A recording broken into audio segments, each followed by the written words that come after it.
अगले दिन yuzu school जाती है तो वो गायुसु सर को रास्ते में मिल जाती है। वह सोचती है सुबह सुबह हर रोज़ इनकी शक्ल देखनी पड़ेगी। धीरे धीरे पीछे पीछे चलने लगती है ताकि सर देख ना ले। कहती है एकदम कछुए की स्पीड से चल रहा है। रास्ते में चलते चलते वक्त सर को देखती है। सर कुछ अजीब सी हरकत करने लग जाते हैं और बेहोश हो जाते हैं। ईजू घबरा कर जाती है और उनके पास बैठ जाती है। पूछती है आप ठीक हो ना? पर सर कुछ जवाब नहीं देते। कहती है अब मैं क्या करूं? फिर देखती है तो सर के ऊपर कबूतर की बीट पड़ी होती है। ईजू उसे सफा करने लगती है।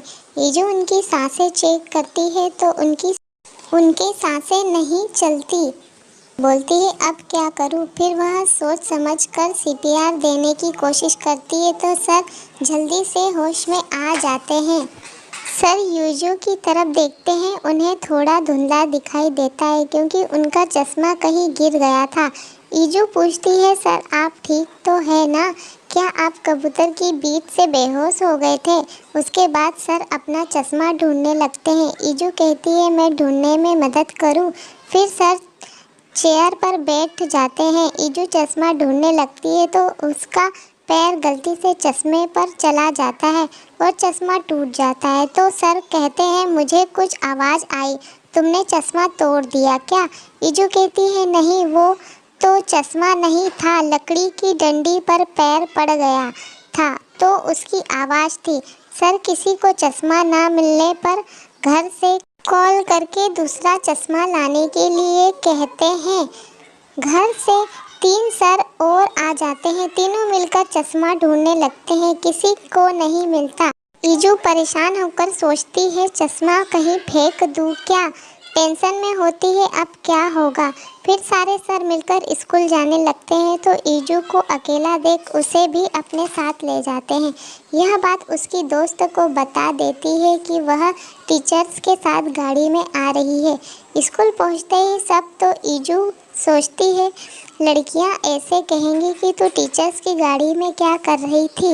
इसी टेंशन के चलते वह गाड़ी में छिप जाती है। कहती है अगर उन्हें पता चल गया कि मैं गाड़ी में हूँ तो मेरी मौत आ जाएगी। सारे सर गाड़ी में से उतरने लगते हैं तो लड़कियां वहां आकर चिल्लाने लगती है। ईजू अभी गाड़ी में ही बैठी हुई थी।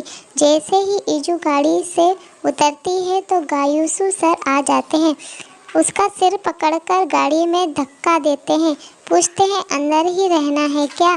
सच बताओ मुझे, मेरे दिमाग में बार बार यही ख्याल आ रहा है कि मेरे चश्मे पर तुमने तो पैर नहीं रख दिया। तो फिर से नहीं बोल देती है। क्लास में जाते ही एक न्यू स्टूडेंट आ जाती है। सर सबसे उस स्टूडेंट का इंट्रोडक्शन कराते हैं और जिया के पास बैठने के लिए कहते हैं। सारी लड़कियां न्यू स्टूडेंट का वेलकम करती है। ईजू देखती है कि गायुसु सर को चश्मे से प्रॉब्लम हो रही है। सारी लड़कियां न्यू स्टूडेंट के बारे में पूछती है और जिया को तो सिर्फ सोने से मतलब होता है। न्यू स्टूडेंट का नाम जेनी होता है। फिर ईजू चश्मे को जोड़ने की कोशिश करती है। सोचती है दूसरे चश्मे की वजह से दिक्कत हुई थी। सर को निराश हो जाती है क्योंकि चश्मा सही नहीं होता। सोचती है लग रहा है कि ऐसे फेंकना ही पड़ेगा। फिर क्लास में दूसरे सर पढ़ाते रहते हैं तो वह ईजू को कुछ लिखते हुए देख लेते हैं और उसके पास जाकर उसे कुछ और लिखते हुए पकड़ लेते हैं। पर सर का ध्यान ईजू की दोस्त गोया पर नहीं जाता। वह नकली आंख लगाकर सो रही थी। हंसने वाली बात है ना दोस्तों। अगले एपिसोड 3 के पार्ट 2 देखने के लिए प्लीज़ लाइक एंड सब्सक्राइब करें। धन्यवाद।